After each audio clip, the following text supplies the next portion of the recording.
नमस्कार। ग्रहों की गोचरीय स्थिति पर रेगुलर वीडियो पाने के लिए साप्ताहिक राशिफल, मासिक राशिफल, त्रैमासिक राशिफल और ग्रहों के बाकी गोचर पर भी रेगुलर अपडेट्स पाने के लिए, जिसके हिसाब से आप अपने जीवन में थोड़ी गाइडेंस प्राप्त कर सकें, इसके लिए मेरे चैनल को अवश्य सब्सक्राइब करें। जिन लोगों ने सब्सक्राइब कर रखा है वो ऑल ये जो नोटिफिकेशन सेटिंग होती है इसको क्लिक करें, क्योंकि कभी कभी कुछ लोग बोलते हैं उनको नोटिफिकेशन नहीं मिलती। आशा करता हूं चैनल को सब्सक्राइब करेंगे और रेगुलर वीडियोस अवश्य आप देखेंगे। नमस्कार। ओम गणेशाय नमः। ओम नमः शिवाय। मैं निखिल ज्योतिषाचार्य आप सभी का मेरे चैनल पर पुनः स्वागत करता हूं। आशा करता हूं कि आप सभी स्वस्थ होंगे। महादेव की कृपा आप सभी पर सदैव बनी रहे। ये वीडियो मकर यानी कि कैप्रिकॉर्न के लिए बहुत विशेष है, क्योंकि वीडियो है 18 मई से 24 मई 2026 के साप्ताहिक राशिफल के बारे में। कैसा रहेगा आने वाला सप्ताह मकर के लिए, कैप्रिकॉर्न के लिए। जो मेरा साप्ताहिक राशिफल होता है वो प्रमुखतः चंद्रमा और उनकी गति पर आधारित होता है। चंद्रमा एक बहुत ही विशेष ग्रह है। चंद्रमा की विशेषताएं बहुत हैं, लेकिन जब हम साप्ताहिक राशिफल की बात करते हैं तो पहला तो उनकी तेज गति, फिर उनका मन का कारक होना, और फिर उनकी एक क्वालिटी की वह जिस भी भाव राशि ग्रह आदि के साथ संबंध संपर्क साधते हैं अपने गोचर में, उनको बहुत ही एक्टिवेट कर देते हैं। इन सभी कारणों से चंद्रमा का जो गोचर होता है वो बहुत विशेष बन जाता है। चंद्रमा के गोचर के कारण हमारे मन मस्तिष्क, विचार, स्वभाव, सोचने के तौर तरीके और दृष्टिकोण, हर चीज पर डायरेक्ट इम्पैक्ट पड़ता है। और उसको समझने के लिए साप्ताहिक राशिफल बहुत विशेष होता है।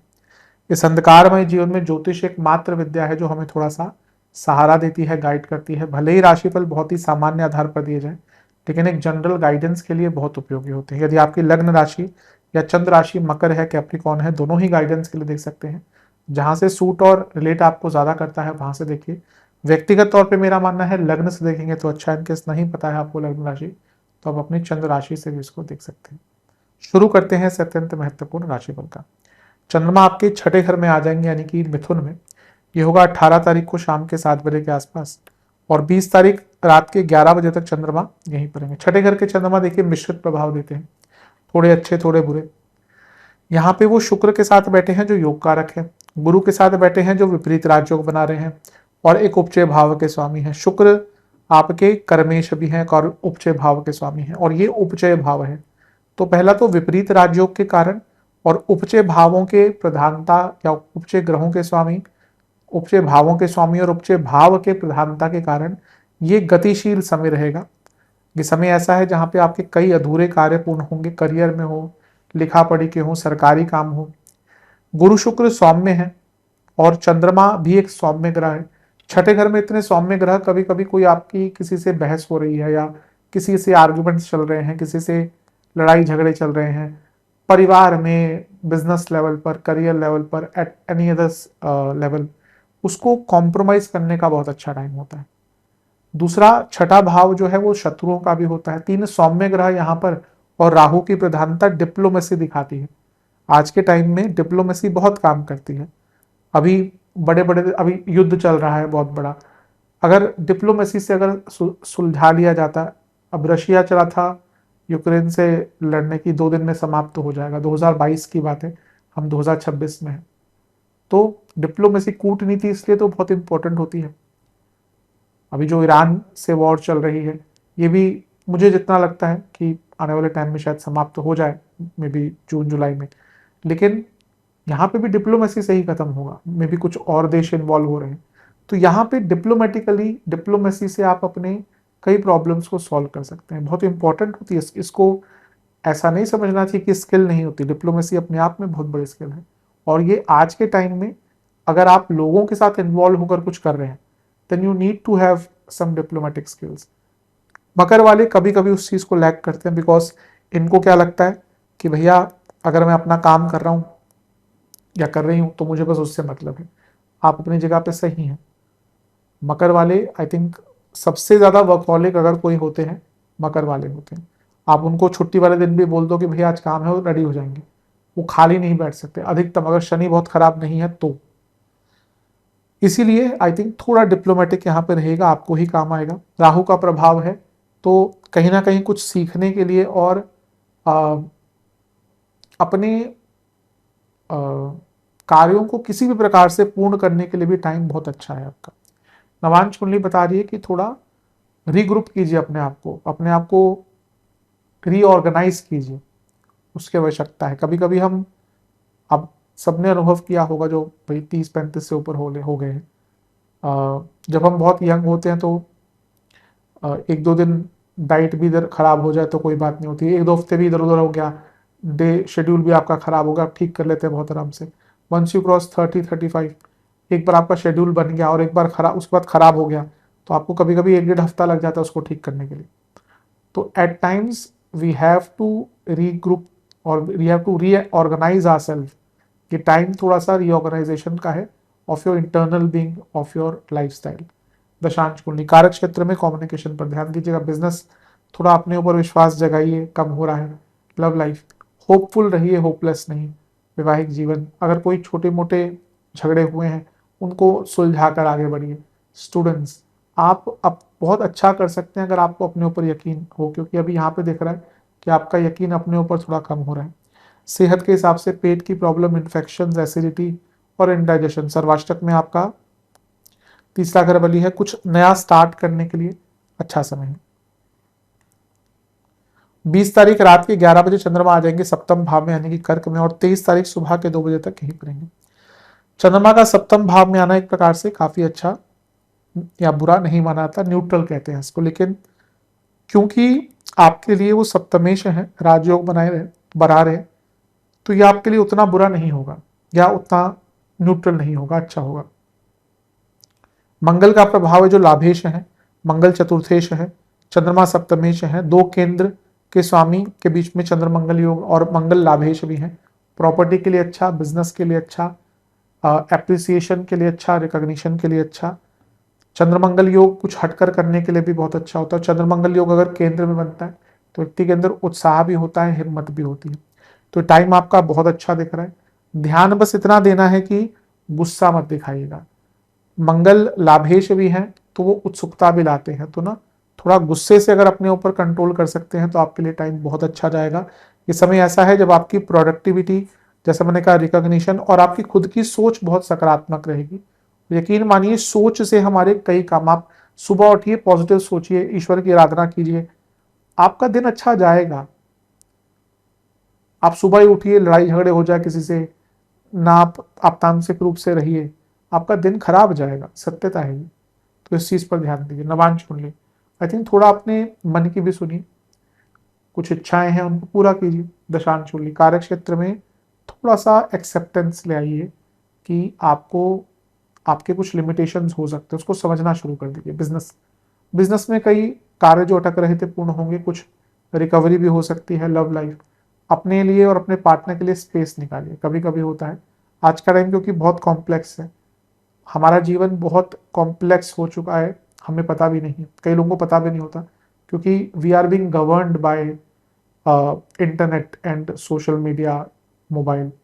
आप सबको पता होगा, आप कुछ बोलेंगे भी ना आज की डेट में, आप कुछ टाइम बाद देखेंगे आपका जो फोन है, आप आपको वही सजेशन आना शुरू हो जाएंगे। तो हमें लगता है, लेकिन आई थिंक 24 घंटे हम पर निगरानी रखी जाती है बिना हमें पता चले।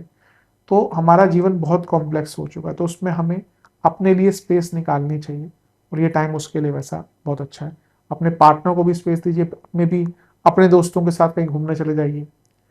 मे भी इस टाइम मैं कहूँगा बहुत ज़्यादा बातचीत मत कीजिए, सरलता से अगर समझाऊँ तो। वैवाहिक जीवन कम बोलिएगा। स्टूडेंट्स, आप थोड़ा ना आध्यात्मिक रहिए, उसकी आवश्यकता दिख रही है। सेहत के हिसाब से जिनको कार्डियक इश्यूज है ध्यान दें, किडनी गॉलब्लैडर की दिक्कत है ध्यान दें। सर्वाष्टक में आपका लग्न बली है, कुछ नया स्टार्ट करने के लिए हफ्ते का ये भाग भी बहुत अच्छा है। 23 तारीख सुबह के 2 बजे चंद्रमा आ जाएंगे आपके 8वें घर में यानी कि सिंह में, और सप्ताह के अंत तक यहीं पर रहेंगे। हाँ, यहाँ पे थोड़ा बच के रहिएगा। कहाँ से बचेंगे चंद्रमा? अष्टम भाव, केतु ग्रहण दोष, राहु केतु केमद्रुम योग।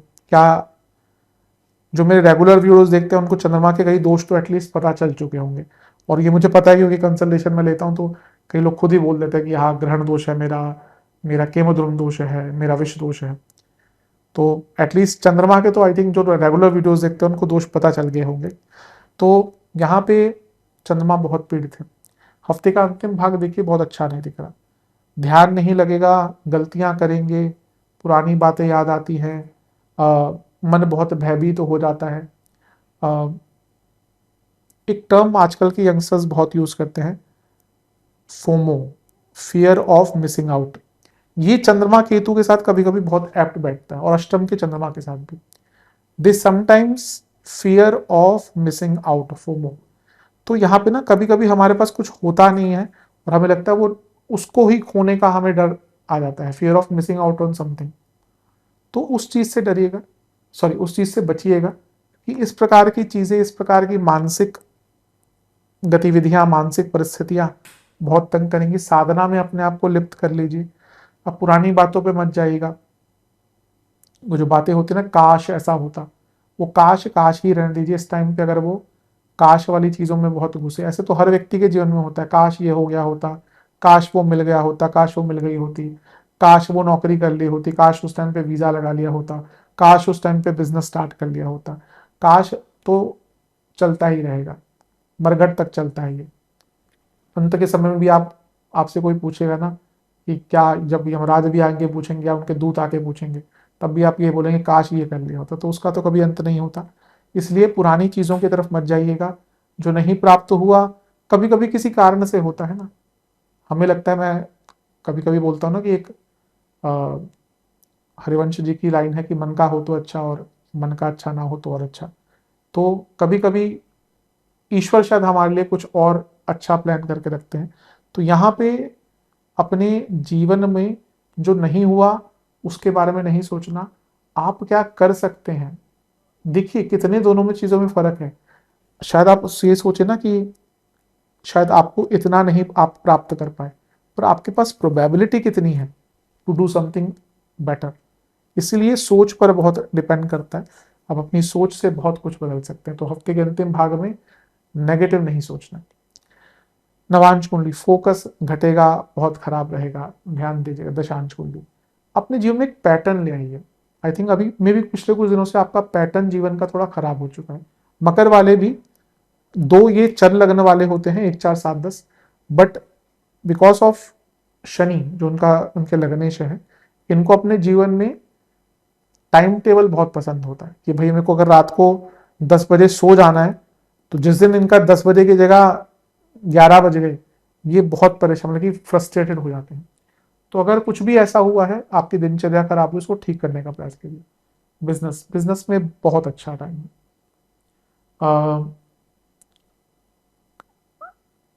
करियर में एक और चीज बोलूंगा मैं कि ना, आप बहुत ज्यादा ओवर थिंक कर रहे हैं। आई थिंक थोड़ा सा सरलता रहेगी। लव लाइफ ठीक है, ऐसा कुछ दिक्कत नहीं दिख रहा। वैवाहिक जीवन, अपने लाइफ पार्टनर की बातों को सुनिएगा। स्टूडेंट्स, अपने इच्छाओं पर थोड़ा नियंत्रण कीजिए। सेहत के दृष्टिकोण से इन्फेक्शंस, प्राइवेट पार्ट से जुड़ी प्रॉब्लम, महिलाओं में यूट्रस की प्रॉब्लम, पुरुषों में प्रोस्टेट की प्रॉब्लम, और हड्डियों के रोग, सर्वाष्टक में आपका लग्न बली है। हफ्ते के इस भाग में कुछ भी अलग मत कीजिएगा। उपाय के स्वरूप में हनुमान चालीसा का 2 बार पाठ कीजिएगा। ओम सूर्य पुत्राय नमः मंत्र का 21 बार जाप कीजिएगा। आशा करता हूँ वीडियो काम आएगा। चैनल पर नए हैं सब्सक्राइब कीजिए, वीडियो को लाइक कीजिए। मैं मिलता हूँ आप सभी से अगली वीडियो में, तब तक के लिए ओम नमः शिवाय।